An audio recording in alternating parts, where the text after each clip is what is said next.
Funding for This Is Nashville comes from you, our listeners, and Music City Prep Clinic, Nashville-based provider for PrEP and offering comprehensive sexual health services in an environment designed to be safe, professional, and shame-free. Learn more at musiccityprep.org.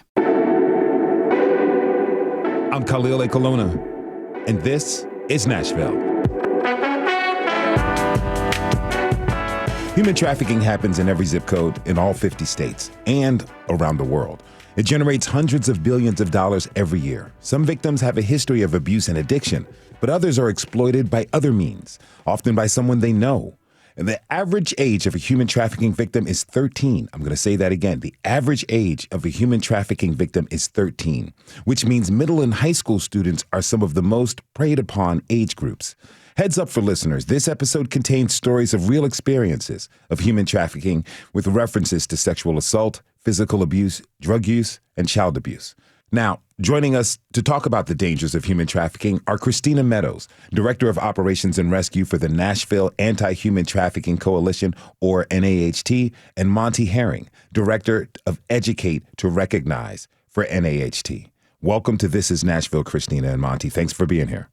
Thank you for having us, Khalil. Thanks for having us, Khalil. Really appreciate you both being here. Now, Christina, January is the month set aside to raise awareness about human trafficking. It's, as I said before, one of the fastest growing illicit industries in the world. Mm-hmm. And it's kind of often portrayed in movies as this snatch and grab kidnapping. I'm thinking of the Liam Neeson movie Taken type of thing. Yes. Or it's like holding someone hostage in a hotel room. But tell us this, what is the actual definition of human trafficking? The federal definition for human trafficking is forced labor in the recruitment of harboring, transportation, provision, or obtaining of a person for labor or services through use of force, fraud, or coercion for the purpose of involuntary servitude, peonage, debt bondage, or slavery. And here in Nashville and in Tennessee, we primarily work with sex trafficking victims. And so what it looks like here for us in the States is by force, fraud, or coercion, someone is exploiting a vulnerability to a man or woman or a child in order to have them have sex in exchange for a place to stay, for money, for drugs, and various other things. And where someone is profiting off of a person sexually, either financially or personally. So either the person who's buying services, the John or the trick we'd like to say, or the person who is making the money off the person. A pimp, a trafficker, it could be a coach, it could be a parent, it could be just any manner of a person who is setting up a person to have sex in exchange for money. And Khalil, I think you said it too when you said that a lot of times it's they know the person that is doing the abuse, and nowadays when it comes to trafficking, it's very personal. Grooming and recruitment happens a lot of times through social media, through text messaging, and so it is a very personal thing. Now, Christina, you serve as the Director of Operations for NAHT, and you know every detail of this organization, what it does to support victims, and I do want to talk about that a little later. But can you give us a little bit about your own background as a trafficking survivor? So not only am I the Director of Operations and Rescue, but I am also a survivor of human trafficking, a thriver on staff. And so, a victim is someone who is currently being trafficked in active addiction and active trafficking situations. A survivor is someone who's been freed from addiction, is on the other side of trafficking, no longer being trafficked. And then a thriver is someone who has now gone through that process of healing, that journey of healing. Of course, nobody's ever in the whole world is ever fully healed, but who has out on the other side, who is able now to go back into the darkness and bring the light and the hope. And we are a faith-based organization, believe all roads of justice and healing lead to Jesus. So we bring the light and the hope of the gospel back into the darkness without being pulled back in. So as a thriver on staff, I am able to use my personal story of what it looked like to be a victim for over 20 years, from the time I was 15 years old until the time I was 41. Wow. The grooming process happened for me at 15 years old. So the Educate to Recognize program, which we'll talk more about, is really near and dear to my heart. We're kind of like Dare 2.0, where we go into the schools, bring the education and awareness of what bullying is, about pornography, about signs to look for trafficking, which Monty will share more about that. But I get to bring my own personal story about how this happened to me, how I never thought at 15 years old that somebody was grooming me for the human trafficking industry. And by 17 years old, I was introduced to my first abuser. And what that looked like for me. Years of being passed from person to person. I even married one of my traffickers, had no idea I was a victim of anything. If you'd have told me I was a victim, I said, I'm not a victim of nothing. I chose this life, not really understanding what grooming was, what trauma bonding was, what brainwashing was. I believe my traffickers loved me. I believe we were building something together, that this was a sustainable form of income. I also was introduced to hard drugs. You know, I went from smoking pot and drinking at 15 years old to being on harder drugs, cocaine, crack cocaine, heroin, and really being introduced to a lifestyle that I was not prepared for or had no paradigm for. And it all happened through a vulnerability. My parents divorced. I lost a male covering. My father was no longer in the picture. My mom was working a full-time job, and I didn't have so much parental supervision. So I began acting out and, became sexually promiscuous, hanging out with boys, looking for attention from them. And what that ultimately led to is hanging out with an older crowd of people. And in that older crowd of people, my groomers, a man and a woman, began grooming me for trafficking, introduced me to the party lifestyle. And for me, I was just thinking I was hanging out and partying. And, I was having sex for free. And slowly but surely, they began introducing to me to money and means and what that looked like, and riding around in limousines, living the lavish lifestyle here in Nashville, downtown, living it up, thinking I was, the next best thing, and I was going to be a hip hop artist and all the things that came with that lifestyle, and was just wrapped up in it. And little did I know that 20 years would pass, and I would take charges from my trafficker. I'd end up in and out of jails and prison. I have this huge addiction problem. I was branded. I suffered kidnappings. I've suffered sexual assaults and all those things. I just chalked it up to the game. It's a risk you take for the life you lead, and fully immersed in that and believing that this is all I was ever going to be, and this is all I was ever going to be good at, until NAHC entered my life. And that was a game changer for me. Thank you for sharing that. There's many sex workers who believe that this work is their choice, that they're empowered and that they're not a victim of sex traffic. I'm thinking of strippers, for instance, or people who actually are out there on sites offering other services.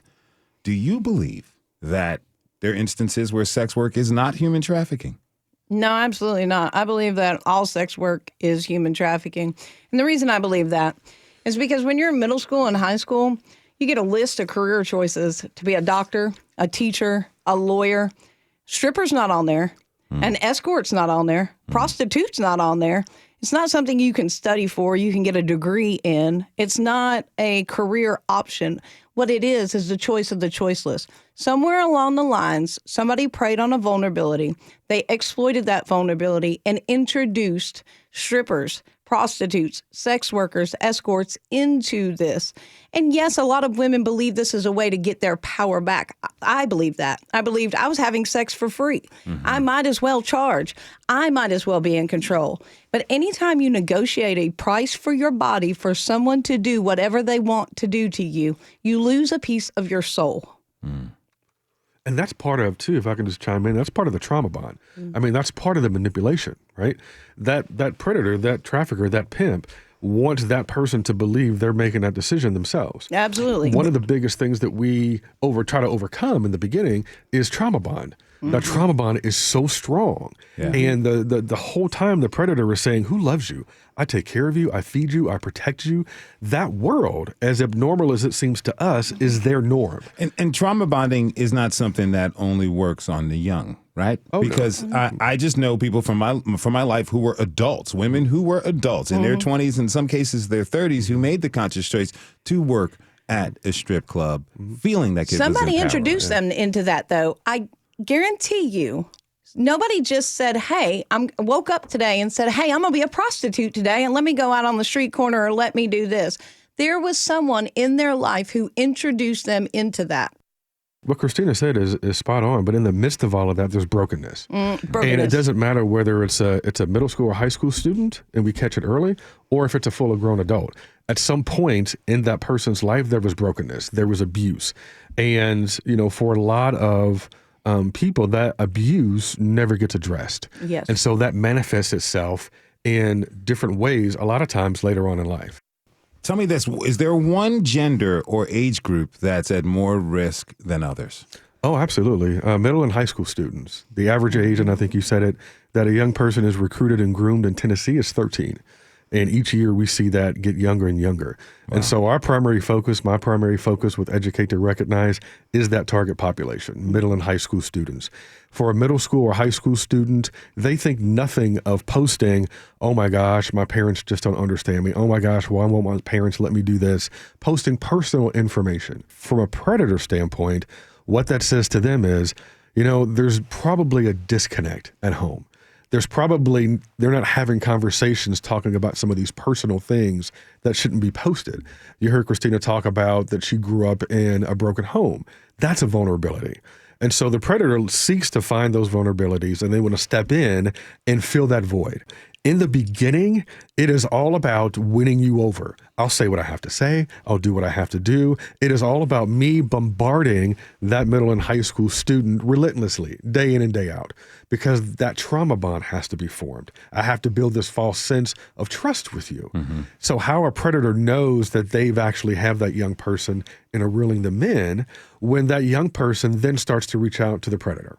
That is when that bond has been established. So when the predator is no longer having to just bombard the young person, but now the young person is saying, oh my gosh, I couldn't wait to talk to you today. I couldn't wait to tell you what happened. Yeah. That is when the predator knows that they actually have that young person. Are females more at risk than males? Absolutely.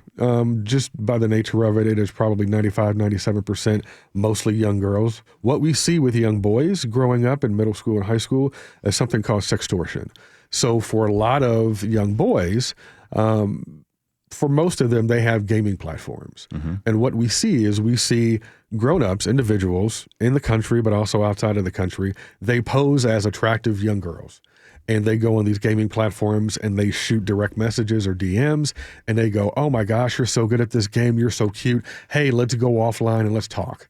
And so what 13, 14-year-old isn't going to want to talk with this beautiful, 16 or 17-year-old female. And so they start exchanging dialogue, and then the young girl says, send me a picture of yourself. Yeah. Once that picture is sent, now the game changes. Yeah. Now it is, okay, well, thank you for the picture. Now send me $500. Or I'm going to show this to your friends. I'm going to show it to your family. Mm-hmm. I'm going to send it to your church, and they prove it.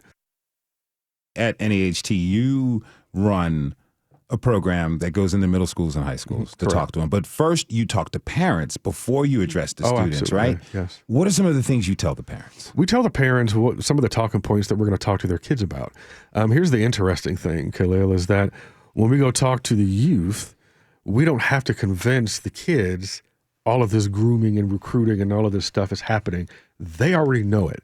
Mm. It's the parents that we have to talk to and convince, because they're feel like that, we husband and wife, we make good income, our kids go to a good school, we live in a gated community, all of those things, we're kind of isolated from that.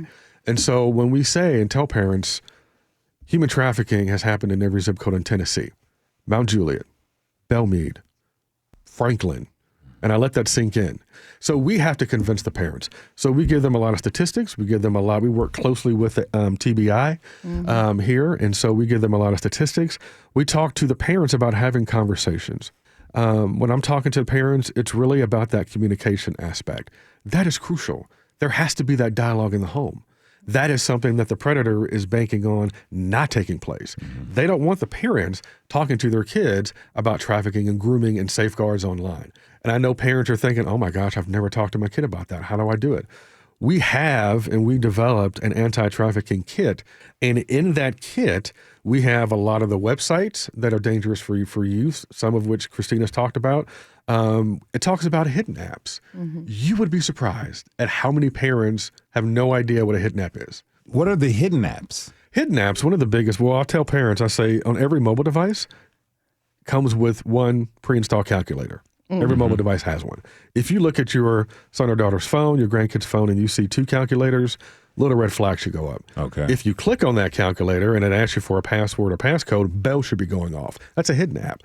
And so a lot of times, almost 9 times out of 10, that has been propositioned by the trafficker. It's saying, hey, let's keep our conversations private. We don't want anybody to know. Gotcha. Hey, we can keep our message here. We can keep our videos and photos and stuff here. Those are things that parents need to know and periodically look at their kids' phones. That's part of it. Christina, you all have a rescue program for youth who are currently being trafficked. I understand that every situation is unique, but what are some of the steps to a successful rescue? So NAHT's rescue department, we work with anyone 18 and over in our rescue department, and what it looks like for a successful rescue, because a lot of times, most of the women, what I can tell you is most of the women that call in asking for help believe that they only need help for drug addiction problems. Okay. So they'll call in asking for help for addiction services. While we're doing our assessment process, we'll ask them key questions. Have you ever exchanged sex for money, a place to stay, or for drugs? And then when they say yes, then we'll say, well, you are a victim of human trafficking. Boom. The lights go off. And that's what happened for me as well. Some of them do know that they're victims, and then we'll place them into a detox or residential programming, but they have to be willing.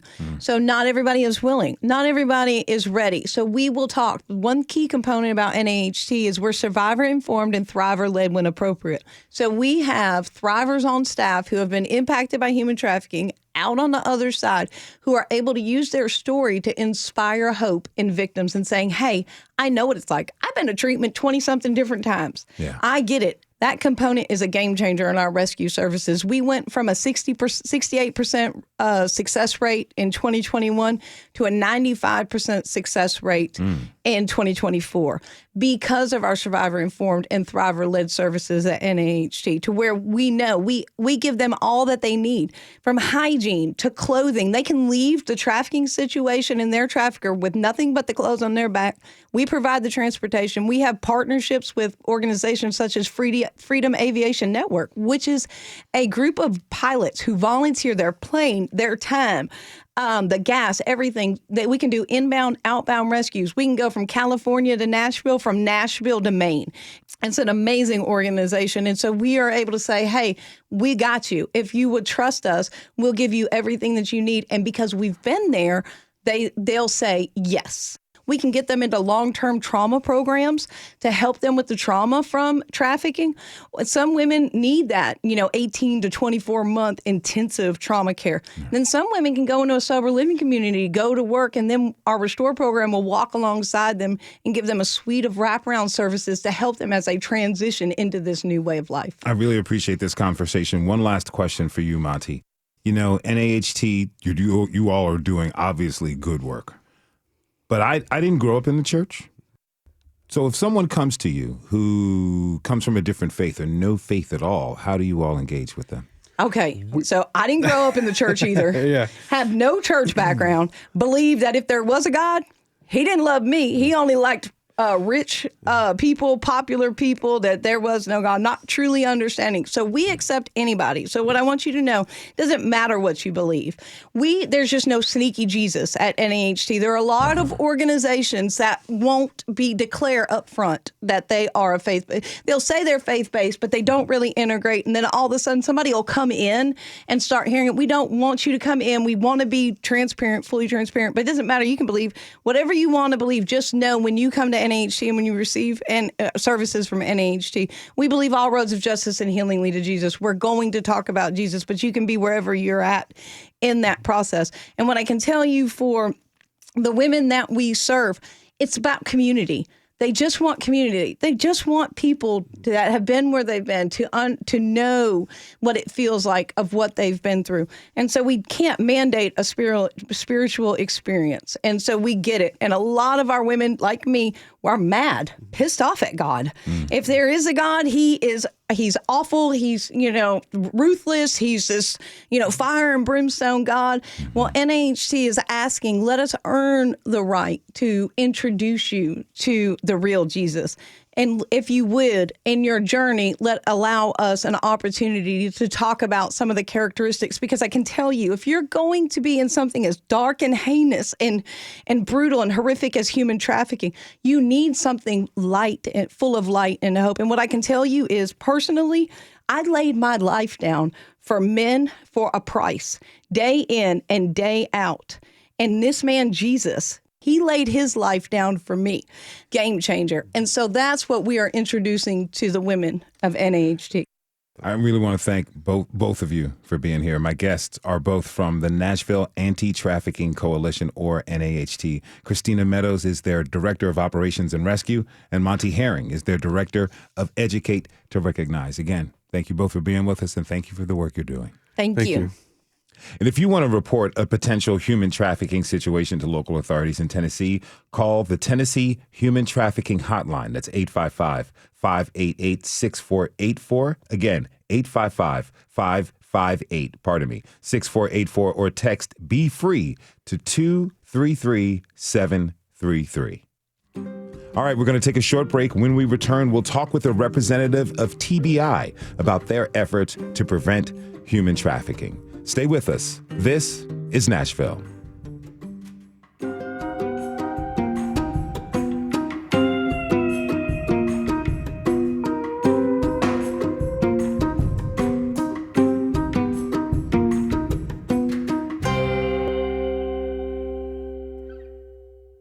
Funding for This is Nashville comes from you, our listeners, and Music City Prep Clinic, Nashville-based provider for PrEP, and offering comprehensive sexual health services in an environment designed to be safe, professional, and shame-free.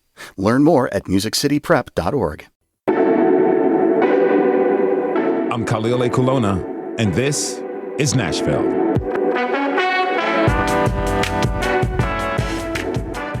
Just a few days ago, 5 men were arrested on Hobson Pike in connection with a probable human trafficking operation.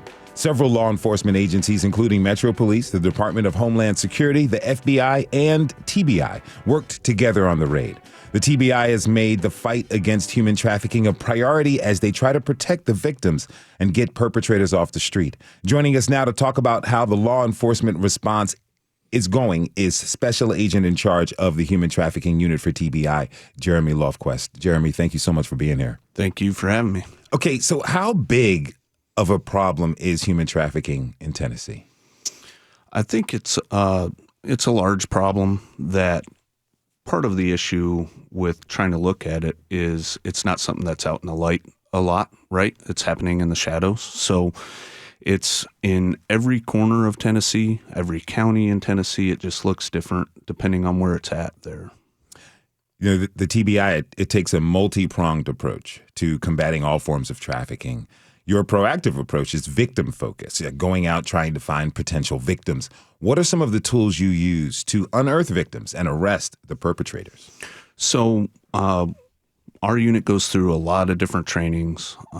We also partner with a lot of different groups like Thistle Farms, NAHT, and Cora, Tennessee, to be able to look for some of those indicators and different things. And we use, obviously, different law enforcement technologies that kind of point us in the right direction, whether it be online ads or different investigative methods that we can then get after some of those potential victims and make contact and kind of work it back from there.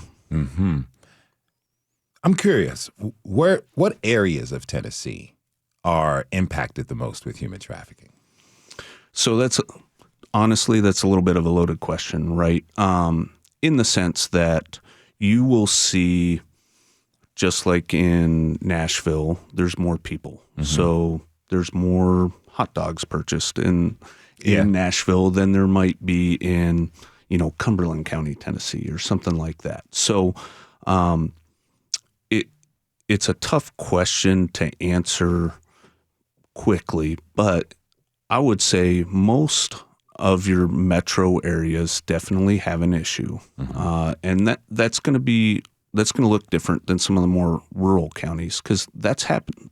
Human trafficking is happening in a lot of the rural counties too. It just may be more familial trafficking, or it may be more labor trafficking centered there. Where in the cities you're going to see more of that pimp-driven or illicit massage parlor type trafficking or anything along those lines. All right, I understand. Thank you for answering that. I know you all respond to tips from citizens and all other law enforcement agencies. And at the intro of this, I talked about how the Department of Homeland Security, Metro Police, FBI, and the TBI worked together. Describe to me, how does the TBI work with state police, on local and state police, on an issue like this? So again, like you kind of mentioned before, multi-pronged approach on a lot of our operational side of policing. So that takes multi-agencies, right? We have a specialty within the trafficking realm of being proactive and having a really good idea of what's going on here in Tennessee and how that's going on. But there may be transnational criminal organizations involved. There may be individuals coming from other states, in and out of the state quite a bit. And that's where our federal partners come into play a lot, and being able to work some of the assets that they have to track that and be able to get after it. And then obviously our local partners like Metro, with their special investigations and Vice, just really knowing what's going on here in Metro and being able to provide us that support that we need there too. Is that why the collaboration is pretty vital to the anti-trafficking movement, is to keep all of the organizations in touch, up to date with what's going on in their special localities, and then coming to you all with what they've gathered and learned? Absolutely. I think being able to share that information and just having that kind of open collaboration at all times has been instrumental in our fight here in Tennessee. Now, with the right tools, and if you know what to look for, it kind of seems like everyone has the potential to discover human trafficking, a situation where human trafficking is taking place. What are some of the signs for listeners? What are some of the signs people should look for? Sure. So there's a whole list of indicators that are out there. I would say, some of the major ones when you're looking at juveniles or minors would be, inappropriate dress for where they're at, having or mentioning older boyfriends or relationships that seem outside that norm, as well as receiving gifts and things that maybe parents or those that take care of them aren't aware of. And then in general, a lot of times we notice these victims are being moved a lot, both adult and juveniles, that they may not know what city they're in or how long they're going to stay or be in control of their own money. So just some of those indicators. And then some of the other ones of not being really in control of who and how they can speak to other people, or their own documents and money, or even their phone. I mean, who isn't in control of their own phone anymore, right? Yeah. So if someone's only allowing that person to utilize communication like that, that should be kind of a spidey sense that goes off in a citizen. Are there signals that someone who is being trafficked will give to a stranger potentially? Say they're asking somebody for change or asking to bum a cigarette. Is there a signal that we should be aware of that someone may give? We haven't seen one specific that we've come across a lot here in Tennessee that would be, hey, this is kind of the secret bat signal that we need help. A lot of times it just takes people that are in their own area of expertise, right? Like first responders or nurses or something like that, recognizing that something might be off and then taking control of that situation, asking someone to step out of the room. Hey, we've got to talk about this medical advice and we can only talk to the patient about it. And then being able to kind of open up that conversation a little bit. Gotcha. Or things along that, a server at a restaurant waiting for someone to get up and go pay the bill or something, and talking to the individual that they think might be in trouble. Now, what should someone do if they see something and it doesn't look right? What's the first step to take? So first thing would be kind of assess the situation. If this is something that's obviously an emergency and imminent danger to that person, that's a 911, just like any other emergency that someone would come across. If it's not, or you don't necessarily know as a citizen what you're seeing, but it's just not sitting right, would be to call that Tennessee Human Trafficking Hotline. That's followed up on those types of complaints. Those are always followed up by law enforcement.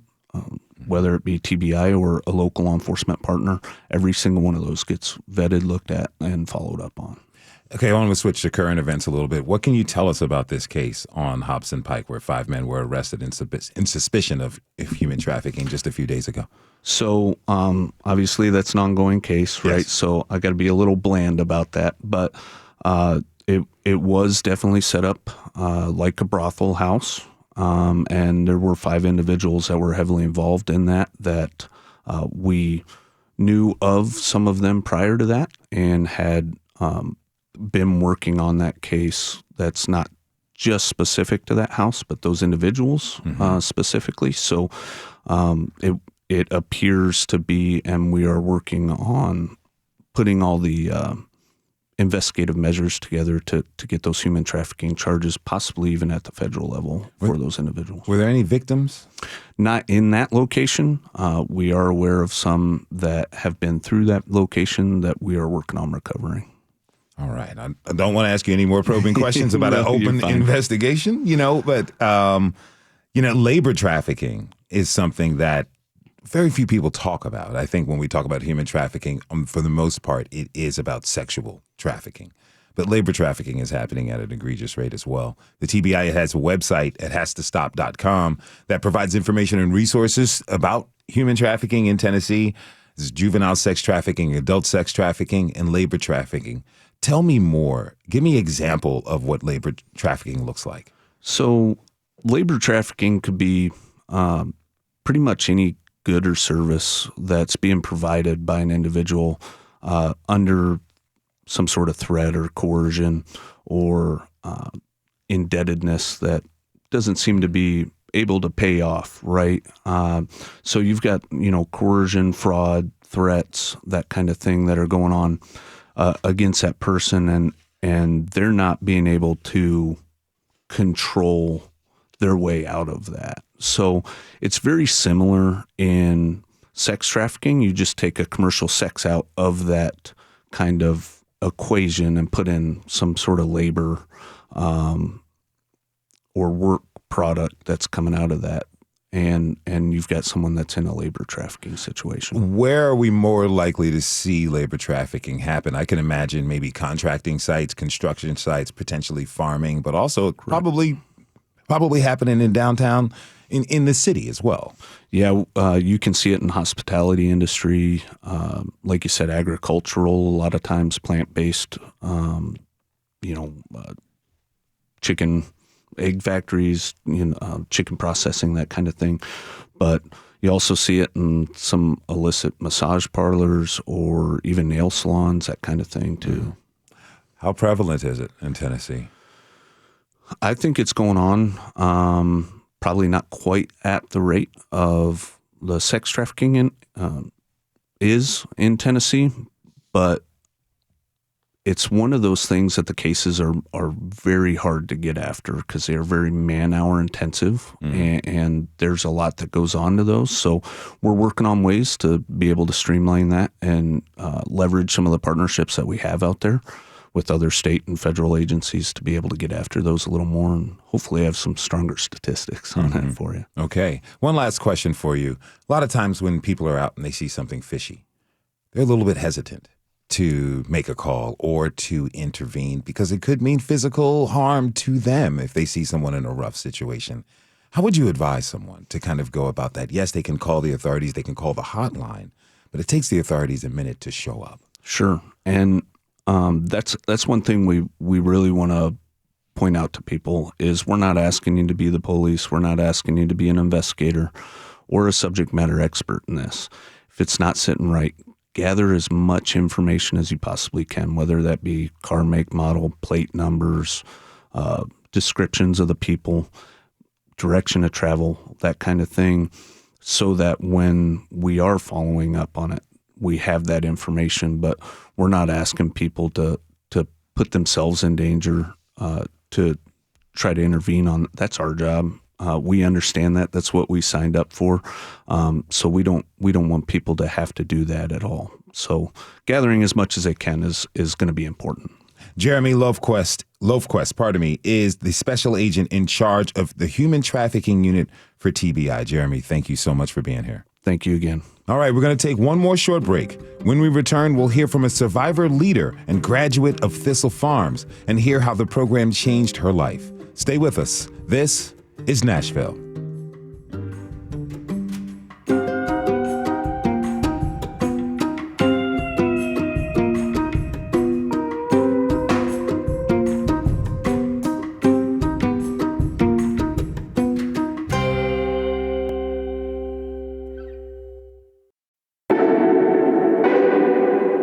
I'm Khalil Ekulona, and this is Nashville. We want to thank you for tuning in to a show about a gravely important topic, human trafficking. And heads up for our listeners, this episode contains stories of real experiences of humans who have been trafficked with references to sexual assault, physical abuse, drug use, and child abuse. And if you'd like to report a potential human trafficking situation to local authorities here in Tennessee, call the Tennessee Human Trafficking Hotline. That's 855-558-6484. Again, 855-558-6484, or text Be Free to 233-733. Now, we've discussed the dangers of human trafficking to children, but what happens when the victim is over 18? Our next guest was a 21-year-old college student when she became a trafficking victim. She describes trafficking as, quote, something that you wouldn't normally do when your back is up against the wall, end quote. Taria Moore joins us now to tell us her story. Taria, welcome to This is Nashville. Thank you. Hi, how are you? I'm doing all right. How are you? I'm excited. Wonderful. I'm excited to be here. I'm a little nervous, but I'm excited. It's going to be Ready to wonderful. get into it. I'm very honored that you came to sit down and share your story with us. Thank you. Okay, so you're a graduate, 2022 graduate of Thistle Farms, the program. You're also the executive assistant to the CEO of the organization. I am. Okay, so we're going to get to what the organization does in a little bit. Okay. But tell us the story, if you can, what you're comfortable with, of how you were trafficked.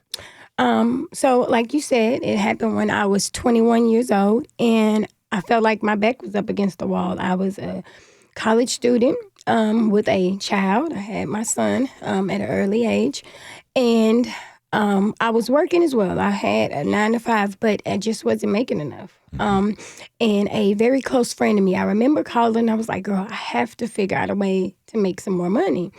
Never in my wildest dream did I think this is what, what's going to happen. But so I called her, and she was like, just come over here later on. We'll talk about it. Let's see what we can do. Well, once I arrived to her apartment, it was guys around, and it was a big, like a round table, and these guys, they were playing poker, and they had stacks of money. Of course, I'm like, oh, wow. You thought you were going to play poker. Yes, this sounds promising. So, they're playing poker, making a lot of noise, and she was like, well, okay, once this guy finishes, we'll go in the back room and we'll talk about, the business plan. So, we go to the back room, and they're kind of, I'll say, talking around me, because it was two other young ladies, but this was a very close friend of mine. We grew up together, but she also kind of knew I was vulnerable at the time, so, but he came in, and he was like, hey, I see you trying to make some extra money, and I was like, yeah. By the end of that night, I was posted on Craigslist, and the thing is, I kind of block it out of my mind. Like, I'm not sure even how we got to that point, but I was just so desperate, and I didn't think nothing was wrong with it. But I had put my life in so many dangerous places. It's just, yeah. So crazy. You all are sitting back there talking about the business plan. No one's talking to you directly. They're talking around you about these things. There were two other young women there. Did they seem receptive to what was being spoken? No. So my close friend, she didn't do it. She didn't do it at all. But she kind of portrayed like she was. Oh. But the other young lady, she was already doing it. And she was like, girl, I'm making plenty of money. But they're really not, again, they wasn't talking to me. But now he was kind of like, oh, you'll be fine. Everything's going to be fine. We're going to make you a fake name. We'll post these fake pictures. You'll be fine. And you're going to make the money you want. Now, not until I kind of got into it a week later, he started to take half of the money because he said he was protecting me. Yes. Protecting you. Before that time, did you notice any other red flags besides this false claim of protection? Well, it was large sums of money. It was large sums of money. No one really had a job. Like, there were no businesses. There were no LLCs anywhere. So something wasn't right. But the thing is, I didn't know anything. Like, I didn't know about drugs. I didn't know a lot. I knew about sex, but I learned that from my peers. I didn't learn that from someone experienced or a mentor or, I didn't learn that from anyone close. Like, we just didn't talk about things like that in my household. And I grew up with both parents, right? Yeah. Loving parents, hardworking, very strict, but, we were closed in. And so I had no clue what could possibly happen. 2 questions. How did you realize you were being trafficked, and how did you finally break that cycle to get out? Well, you know what? That was just the start of it. Yeah, now I am 34, and I just learned maybe a year and a half ago that that's what happened. And that cycle continued just in different forms.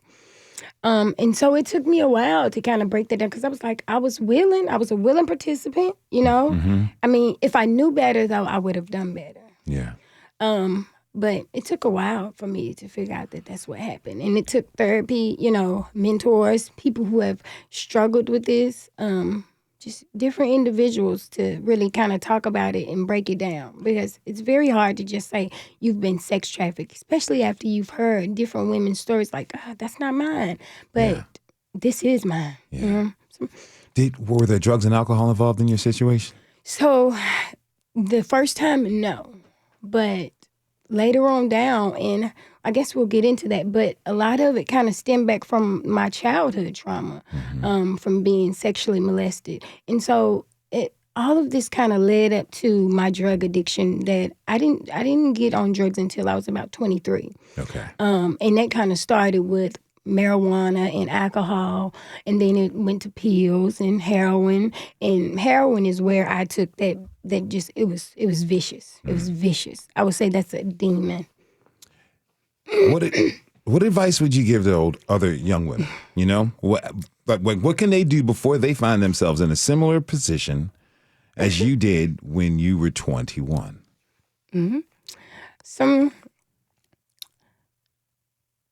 I always say, I wish I had someone to talk to, or I wish I had someone who understood me, or a mentor, or just a community, some type of community, because a lot of things were, swept up under the rug. Like, we didn't, in the 90s, we didn't talk about things in the household. Like, my parents they didn't know, But I think communicating with people, getting into groups,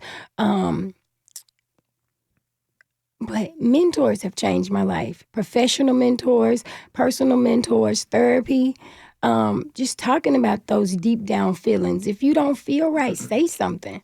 Would you suggest they take extreme caution when on social media? Oh my goodness, yes. Yes. It is. That's a whole nother that's a whole nother world in itself. All I had was a little Craigslist, but we didn't have as much as we have now. But it's so easy for people to get your address, your real name. A lot of times we had this fake profile, but now they can get everything about you. They can find out where your mother lives. So you definitely have to be careful, especially with your children. It is so many individuals out here that are looking at your children and not at you. Now, you were able, part of your recovery path has been through Thistle Farms. Yeah. And it's this great 2-year program here in the city that provides women survivors free housing, healthcare, counseling, and job readiness training. How did you find your way to Thistle Farms? So I had an aunt who kind of has a similar story to mine, and she went into recovery, and she kind of disappeared for a while, but I kind of put it all together that she went into treatment. And so when I hit rock bottom, and lost everything, I was like, okay, I need to get some help. I need to figure out what I'm going to do. I had lost my children. I had lost myself. I had lost my family. And I needed some help. And so I remember calling her, and she was like, okay, if you're really ready to take that next step, I want to help you. And she advocated for me. She was still working at Thistle Farms, and she still does. And she helped me take those first steps. You know, I went into treatment, and it took maybe, I think I was in treatment for about 48 days. And when I got out, I was so afraid to move.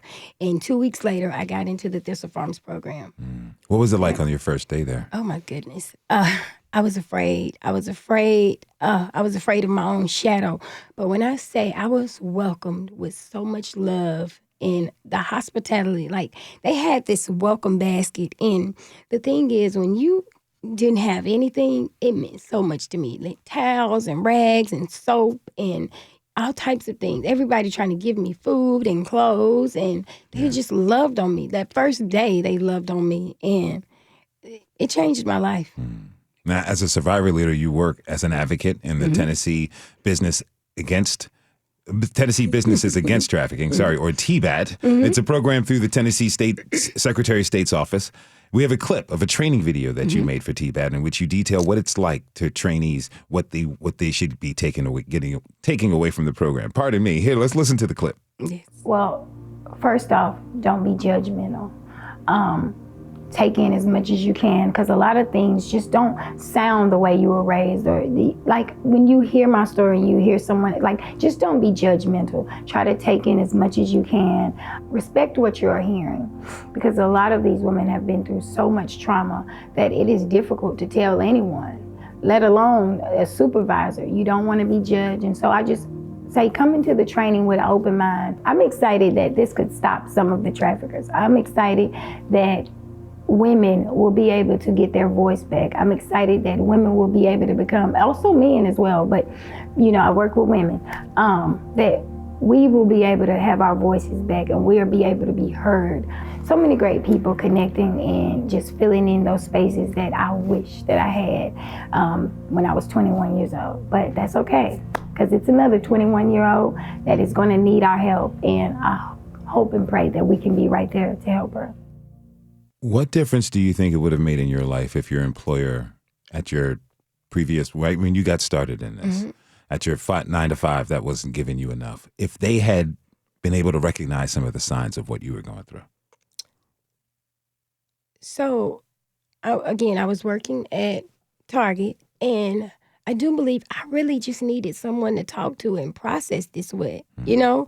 But because I only had yes people and people that just really to run out there and, you know, get something started instead of thinking it through, I had no guidance. And so if I had someone who just had just an extra thought, just, you know, like, hey, let's think this through. I don't know if you should be doing stuff like this. Is this even legal? You know, again, a mentor, someone. I'm always asking women, like, are you okay? Really? Are you really okay? And so just if I had a supervisor that just took that extra step to just like, are you okay, Taria? Is everything all right? You know, I don't know, just ask questions. I got a little bit of time for one more question. Okay. You know, at the top of the show, I asked our guests, Christina Meadows and Monty Herring, about sex workers, escorts, and exotic dancers, and if they considered all of these areas human trafficking. What's your view on broader sex work in relation to sex trafficking? All of the above. A lot of this comes from vulnerability, poverty. I always say, this life chose me. I didn't choose this. I didn't wake up and say I wanted to prostitute. I didn't wake up and say I wanted to do drugs. So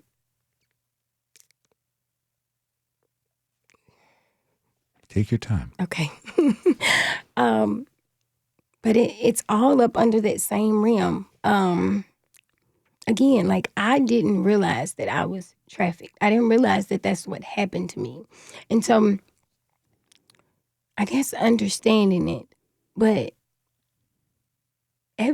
no one wakes up and says, well, I want to sell my body, or I want to, you know,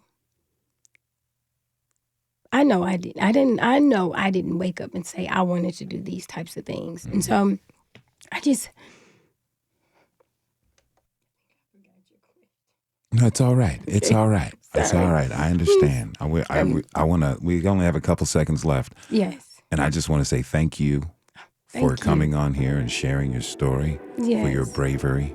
I'm happy that you are in a happy place. I am. Mm-hmm. Thank you for having me. Yeah, thank you. Taria Moore is with Thistle Farms. Again, thank you so much for being here. Thank you. All right, and thanks to you all for tuning in this hour. This is Nashville is a production of Nashville Public Radio, and today's episode was produced by Mary Mancini and Josh Deepen. It was directed by Tasha A.F. Lemley. Our technical director and board operator is Liv Lombardi. The masterminds behind our theme music are LaRange and Namir Blade. You can listen back at thisisnashville.org or wherever you get good podcasts. And the conversation doesn't end here. Call us at 615-751-2500. You can also find us on Blue Sky, Instagram, and you can tweet us at This Is Nashville. And again, if you would like to report a potential human trafficking situation to local authorities in Tennessee, call the Tennessee Human Trafficking Hotline, 855-558-6484, or text Be Free to 233-733. This is Nashville. I'm Khalil A. Colonna. We'll see you tomorrow, everybody, and be good to each other.